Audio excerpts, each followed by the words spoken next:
Now CBS This Morning co-host Charlie Rose on assignment for 60 Minutes.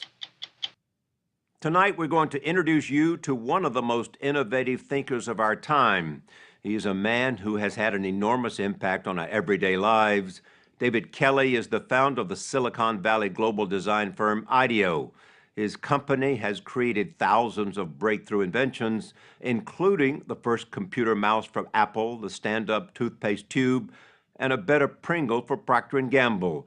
ideo may be the most influential product design company in the world. Kelley was a longtime friend and colleague of Steve Jobs, and he is a pioneer in something known as design thinking, an innovative approach that incorporates human behavior into design. The story will continue in a moment.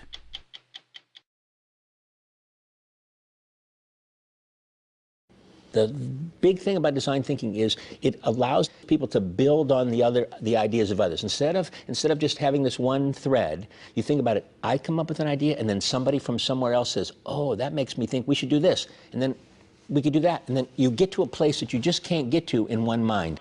If you follow David Kelley around ideo, you can see how he has infused that thinking into the legendary Palo Alto firm he founded more than 20 years ago. Breakthrough ideas happen every day here. The key to unlocking creativity at ideo may be their unorthodox approach to problem solving. They throw a bunch of people with different backgrounds together in a room. So you're in the business end? Yep. My background's in software engineering. Journalism. Aerospace engineer.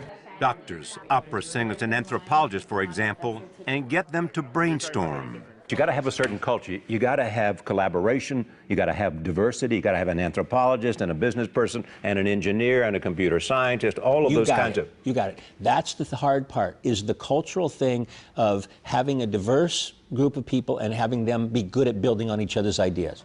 They encourage wild ideas and visualize solutions by making actual prototypes.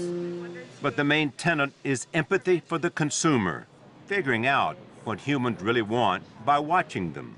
If you want to improve a piece of software, all you have to do is watch people using it and see when they grimace and then correlate that to where they are in the software, and you could fix that, right?